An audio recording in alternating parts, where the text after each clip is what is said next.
Greetings, fellow gorehounds, and welcome back to Blood Splattered Cinema, where I would normally put the laughter back into slaughter, but not this week. For 2015 has officially come to a close, which means it's time for me to count down what my favorite films of the year were, and most importantly, why. So without further ado, here are my top 10 films of 2015.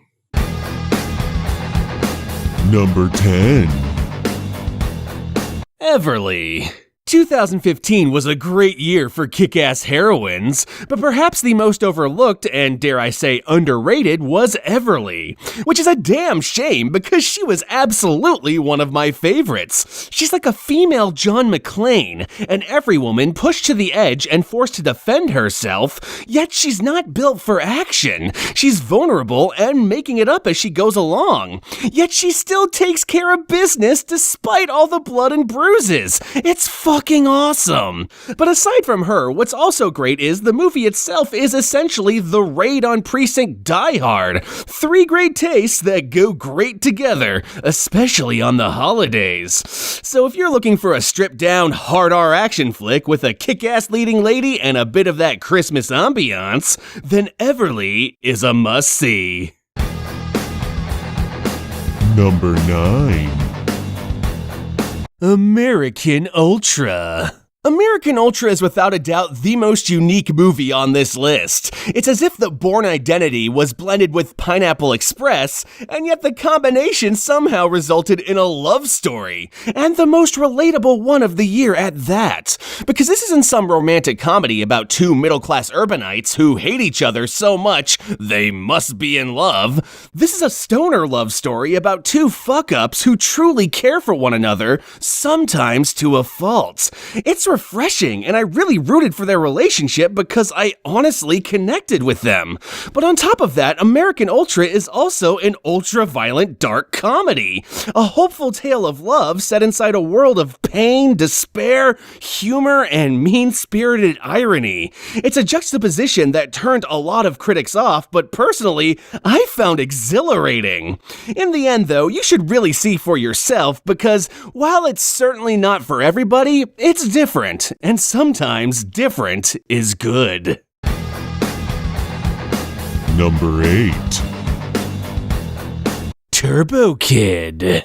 If you were a child of the 1980s and or 90s, then this is the movie for you. It's an unabashed love letter to old-school video games, post-apocalyptic action flicks, and the darker kids films you used to see before PG-13. But despite that, it stands on more than nostalgia alone. It's also a heartfelt tale of an orphan's quest for family that just so happens to be influenced by Mega Man and Cherry 2000. It's the relationship between Turbo Kid and Apple that keeps me personally coming back, as the small moments between them tug my tender heartstrings every time.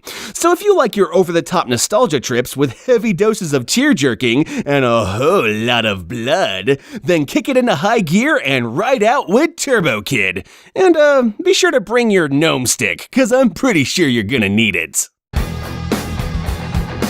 Number 7. Krampus. 2015 will most likely go down in cinematic history as the year of the Krampus, but the best and most notable Krampus film was without a doubt Michael Dougherty's. And the reason for this is because it's a breath of fresh air. It's a horror movie about a monster that, until this year anyway, had not been explored in films very often. It's a horror comedy that's both fun and scary, owing a lot to Gremlins. It's a PG-13 horror film that actually works, complete with child murder and Yuletide slaughter, and it sports an intentionally ambiguous ending that allows for genuine debate and discussion. What more could you possibly ask for? Well, how about some of the best production design of the year? And certainly the best creature design. Seriously, this movie has a bit of everything, and yet it still clocks in at just an economical 98 minutes. It's perfect, and is destined to become a yearly tradition for many a horror fan. Number 6. Chappie. One of the most absurd things I read during Chappie's release was that it was a bad movie because it's derivative of Short Circuit and RoboCop, to which my only response was, How is that not fucking awesome? Seriously, for all the cries of unoriginality, I can honestly say I've never seen those two things combined at once. I've seen Short Circuit combined with 2001, I've even seen RoboCop combined with bullshit, but I ain't never seen Short Circuit and RoboCop as one. And the funny thing is, despite those influences, it still stands on its own. It's a movie about a naive robot being raised by South African gangster culture, which is also something I have never seen before. My ultimate point is, despite all the hate it's gotten, it's actually a rather unique film that deserves way more love than it's received. Plus, any movie that reminds me of Short Circuit 2 is an automatic 10 in my book. Number 5. It Follows. The best and most memorable horror films are usually about something more than just cheap thrills, and It Follows is the latest in that classic mold. It's a scary flick for the abstinence-only generation, where the titular It is in actuality a metaphor for STIs. But despite that, the film is not bogged down by pretension. It's legitimately creepy, with the most unique monster of any film I saw this year. But more than that, the kids in the movie feel real, and reminded me a lot of my own group of friends growing up, which made its anxieties around sex all the more effective now that I think about it. Also, it has my favorite score of the year, harkening back to the synthesized scores of the 1980s. So if you dig yourself a horror flick that successfully gets under your skin while also reflecting the anxieties of the younger generation, then you can look no further than It Follows. Not that you should look very far anyway, because it's probably right behind you. Number 4. Mad Max Fury Road. 2015 was also the year an old master put every young action director to shame by not only matching the greatness of his classics, but by also surpassing them in many ways.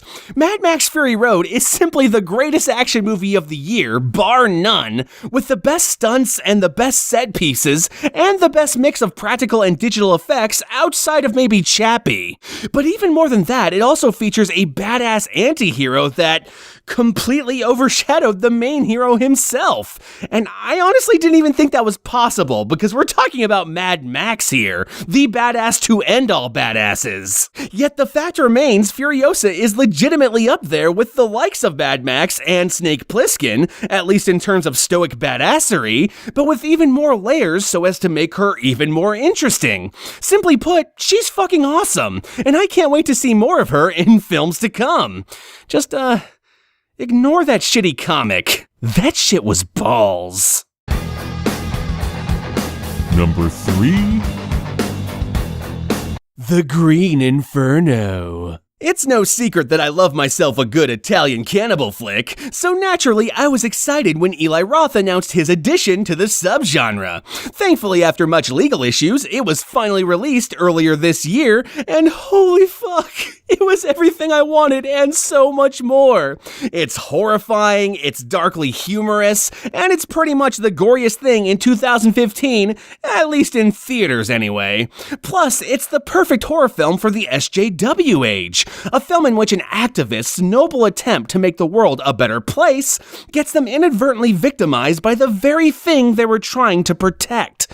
Yet its sympathies still lie with their intentions, which definitely sets it apart from, well, all of its influences. Basically, The Green Inferno is a horror film for the gorehound who digs themselves unrelenting and brutal flicks, but with a smidgen of social commentary. Number 2. The Hateful AIDS. This was my most anticipated movie of the year, and it was absolutely worth every second of the wait. It's essentially Sam Peckinpah's The Wild Bunch, by way of John Carpenter's The Thing, but with a little bit of Alfred Hitchcock Presents in its presentation, which is a mouthful to be sure, but it's also the tastiest damn mouthful since Sam Jackson's semen. Humor aside though, this movie's as if Tarantino took the opening of Inglourious Bastards and stretched it to 3 hours, complete with an intermission, but not before capping it off with his most gory final act since, well, Kill Bill Volume 1. Except unlike Kill Bill, the violence here is more horrific than exciting. In fact, it reminded me a lot more of Reservoir Dogs than any of his other movies, with every splatter of blood hitting you in such a way so as to make you cringe way more than make you cheer. It's fucking perfect and a wonderful addition to Tarantino's ever-flawless filmography. And finally, number 1. Deathgasm. Anyone who knows me knows my two favorite things are horror movies and heavy fucking metal. Deathgasm is the perfect combination of both, because it succeeds where every other metasploitation film failed. It not only understands the gorehound love for cheesy splatter flicks like Dead Alive, it also captures the metalhead lifestyle like no other. It's got the attitude right, the sense of humor is spot on, the fantasy is pitch perfect, and the reality is as goofy as it really is. In many ways, it reminded me of my own teen years, back in the days of sketchy underground clubs and all-around corpse-painted ass hattery. This movie got it all, and to cap it off, there's a scene in which a demon is beat to shit by a big black dildo. Yeah, needless to say, movie of the year. So there you have it, my top 10 films of the whole year. But as per usual, there was a ton of movies I saw last year that, for one reason or another, didn't make it on the final list. So without further ado, here are, in alphabetical order, all of my honorable mentions.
And that's it, we're pretty much done here. Feel free to comment below with your own top 10 list, and if you saw a movie last year that you thought was fucking awesome, but you didn't see on either my list or my honorable mentions, then comment with that too, because I'm always looking for new movies to watch, and you guys have some awesome fucking suggestions. So with that all said, I will catch y'all on the next Proper Cinema episode, my fellow gorehounds, and peace out.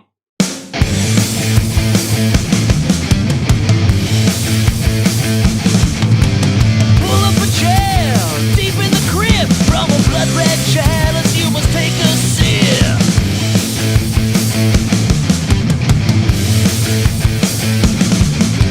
Sit right back for a flick, see gore and entrails and slimy ink. Welcome, you gorehound, the beating, dripping ooze. Welcome to the lair of the horror guru.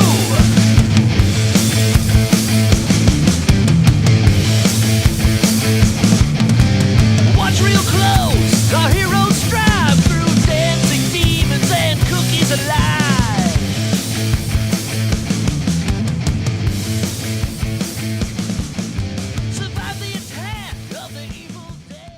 And there you go. That's it. We're pretty much done. Feel free to post your own list down in the comment section below and start a debate on what the truly awesome movies of the year were. And fuck, I just lost what I was gonna say. Where did it go? Where did it go? It's fucking over here. I'm gonna fucking get it.